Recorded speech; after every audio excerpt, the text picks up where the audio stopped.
ভারতের পররাষ্ট্র সচিব দিনব্যাপী বাংলাদেশ সফর করে গেছেন, ইতিমধ্যে আপনারা জেনেছেন। সেই সফরের বিস্তারিত দিক তুলে ধরেছেন উপদেষ্টা সৈয়দা রিজওয়ানা হাসান। রিজওয়ানা হাসান বলেছেন যে তাকে কোট করে ভ্রমণকালের যে রিপোর্ট, যে ভারতকে জানানো হয়েছে শেখ হাসিনা এখানে উত্তেজনা সৃষ্টির চেষ্টা করছেন। শেখ হাসিনার দায় দায়িত্ব নিতে হবে ভারতকে, কেননা ভারত শেখ হাসিনাকে আশ্রয় দিয়েছে। আশ্রয় শুধু দেয়নি, এখন রীতিমতো রাজনৈতিক ক্যাম্পেইন শুরু করেছেন শেখ হাসিনা ভারতে বসে। এখনো পর্যন্ত বাংলাদেশের মানুষ জানে না ভারতে শেখ হাসিনার স্ট্যাটাস কি। তিনি যে সর্বশেষ যুক্তরাজ্যে অর্থাৎ লন্ডনের তার দলের নেতা কর্মীদের সঙ্গে ভার্চুয়ালি যুক্ত হয়ে বক্তব্য রেখেছেন, সরকারের বিরুদ্ধে বক্তব্য দিয়েছেন, সেটা কিসের ভিত্তিতে? যেমন বাংলাদেশে বসে যদি ভারতের কোনো নাগরিক বা কোনো নেতা, কোনো দলের প্রধান বা কোনো গোষ্ঠীর প্রধান তিনি যদি বক্তব্য দেন, সেটা কি ভারত ভালোভাবে নেবে? চরম কূটনৈতিক সম্পর্কের অবনতি ঘটবে। কিন্তু ভারত বাংলাদেশের প্রতিবেশী দেশ হওয়া সত্ত্বেও এবং বাংলাদেশের সাথে ভারতের অপরাধী প্রত্যার্পণ চুক্তি থাকা সত্ত্বেও সেখানে শেখ হাসিনা কিন্তু অনায়াসে বক্তব্য রাখছেন। শুধু তাই না, শেখ হাসিনার পাশাপাশি বহু নেতা এখন ভারতে অবস্থান করছেন। এখন তাদেরকে কি ভারত দাবার গুটি হিসেবে ব্যবহার করছেন বাংলাদেশের বিরুদ্ধে? তো সেটা বাংলাদেশ কেন টলারেট করবে? এবং সেই কথাটা কিন্তু পরিষ্কারভাবে ভারতের পররাষ্ট্র সচিব তাকে জানিয়ে দেওয়া হয়েছে। এখানে প্রেস ব্রিফিং হয়েছে এই পররাষ্ট্র সচিব পর্যায়ে বৈঠকের পর। সেখানে সৈয়দা রিজওয়ানা হাসান বলেছেন বৈঠকে ভারতের পক্ষ থেকে বলা হয়েছে তারা বাংলাদেশের সঙ্গে দ্বিপাক্ষিক সম্পর্ক এগিয়ে নিতে চায়, সম্পর্ক আরো জোরদার করতে আগ্রহী। জুলাই আগস্ট বিপ্লব ভারত মনিটর করেছে, আমাদের পক্ষ থেকে বলা হয়েছে আমরা সার্ককে শক্তিশালী ভূমিকায় দেখতে চাই। আমরা যে একসঙ্গে বিমস্টেকে আছি সেটাও বলেছি।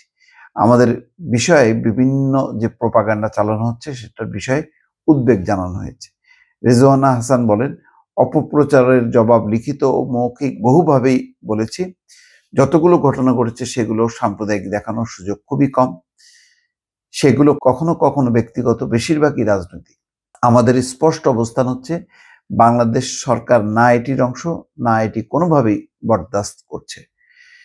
যেখানে যেখানে এরকম অভিযোগ এসেছে, যাদের বিরুদ্ধে অভিযোগ তাদের বিরুদ্ধে আইনগত প্রক্রিয়া গ্রহণ করা হয়েছে। এর প্রেক্ষিতে ভারতের সচিবের পক্ষ থেকে বলা হয়েছে বিভিন্ন কারণে আমাদের সম্পর্কের মধ্যে একটি মেঘ এসেছে, এই মেঘ দূর করতে হবে।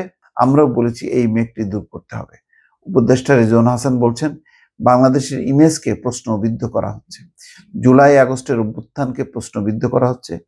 এগুলোর বিষয়ে ভারতের বক্তব্য হচ্ছে তাদের সরকার কোনোভাবে দায়ী না, সরকার এগুলো করছে না, এমনকি এগুলো তারা ওনও করছে না। এগুলো বিভিন্ন মিডিয়া ও সংগঠনের পক্ষ থেকে করা হচ্ছে। ভারতে বাংলাদেশের মিশনে হামলা ও ভিসার বিষয়ে উপদেষ্টা রিজওয়ানা হাসান বলেন ভারতের পক্ষ থেকে প্রতিশ্রুতি দেওয়া হয়েছে তারা ভিসা বাড়ানোর উদ্যোগ নেবেন।